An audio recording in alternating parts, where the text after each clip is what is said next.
వర్షం పడేలా ఉంది.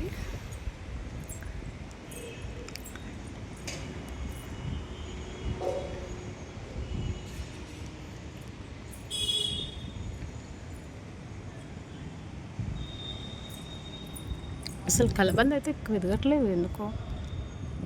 ఇవి చాలా ఇంత పెద్ద మట్టం వింటారు కదా, ఇంత అయ్యే లాంటి కలబంద చెట్టు, కానీ ఇవి మాత్రం చాలా సన్నగానే వస్తున్నాయి. మట్టి కూడా సగమే ఉంది. కొంచెం అప్పుడప్పుడు ఇవన్నీ వేయాలి హెల్తీగా. చూద్దాం నెక్స్ట్ టైం ఆరెంజ్ తొక్కలు కానీ అరటిపండు తొక్కలు కానీ ట్రై చేయాలి.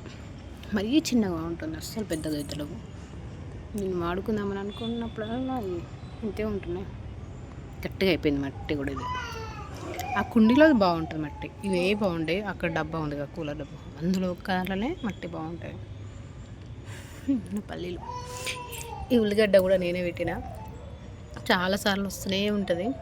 ఇది కర్రీస్ బాగా యూజ్ అవుతుంది. లోపల ఉల్లిగడ్డ ఎందుకు అలా తెలియదు, కానీ మీద మాత్రం చాలాసార్లు కట్ చేసేసిన చచ్చిపోయినాయి.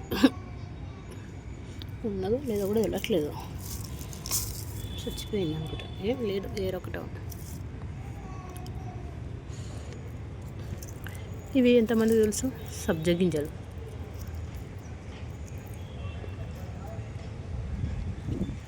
నేను ఫస్ట్లో వచ్చిన కొత్తలా చెట్లు మొత్తం ఈ కుండీలలో మొత్తం సబ్జా గింజ చెట్లు ఉండేవి. ఆంటీ ఒకసారి తీసి అన్నీ రెడీ చేసుకునేది. ఈ మధ్యలో ఆంటీ కూడా ఇంట్రెస్ట్ చూపట్లేదు. మేము కూడా ఈ చెట్లు ఎందుకులే అని వేరే పెట్టుకున్నాం. తులసి, కృష్ణ తులసి అంట, ఇదేమో నార్మల్ తులసి అనుకుంటా.